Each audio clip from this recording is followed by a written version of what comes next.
Levothyroxine will never help your thyroid. Let me explain. Levothyroxine, Synthroid, even MP Thyroid or Armor or Triason, it doesn't matter which one it is. All those medications are doing is replacing the hormone that's being lost by most likely your immune system by destroying the cells that make thyroid hormone. So if you've been diagnosed with a hypothyroid, 90% of you have Hashimoto's disease, whether your doctor's checked you or not.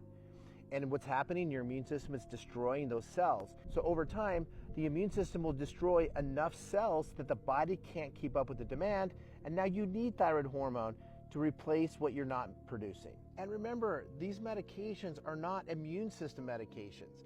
They're, again, hormone replacement. So the key is you need to find out what is triggering your immune system to attack your own tissues. If you want to have a chance of putting this into remission, that's what you need to do. There's multiple factors of why you could have the immune system triggering.